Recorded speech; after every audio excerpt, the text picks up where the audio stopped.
আসসালামু আলাইকুম এভরিওয়ান, আপনার সবাই কেমন আছেন? তো আশা করি আপনার সবাই ভালো আছেন। তো আমিও আল্লাহর রহমতে ভালো আছি। তো আমি সকাল সকালে হাঁটতে গিয়ে আমি বাজারে গিয়েছিলাম কিছু মাছ কিনতে। তো আমি এখানে পাবদা মাছ কিনে নিয়ে এসেছি।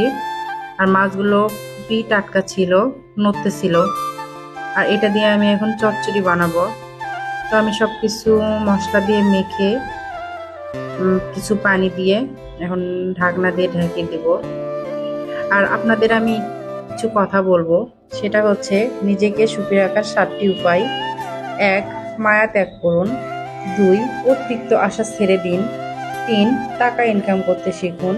4. নিজেকে সময় দিন। 5. চিন্তা করা বাদ দিয়ে হাসি খুশি থাকুন। 6. মিথ্যা ভালোবাসার পিছে ছুটবেন না। 7. যা কিছুই হোক না কেন নিজেকে এটা বলতে শিখুন, কিছু হয়নি, সব কিছুই ঠিক আছে। তারপর এখন আমি মুরগির মাংস রান্না করব। তার জন্য পেঁয়াজ বেরেস্তা করে ভেজে নিব।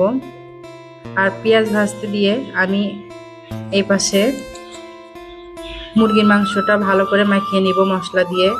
আর আমি এভাবেই রান্না করি, আর আপনারাও এইভাবে রান্না করে দেখবেন, খেতে অনেক মজা হয়। আর একসাথে পেঁয়াজ ভেজে আবার মাংস ছেড়ে দিয়ে তার মধ্যে মশলা দিয়ে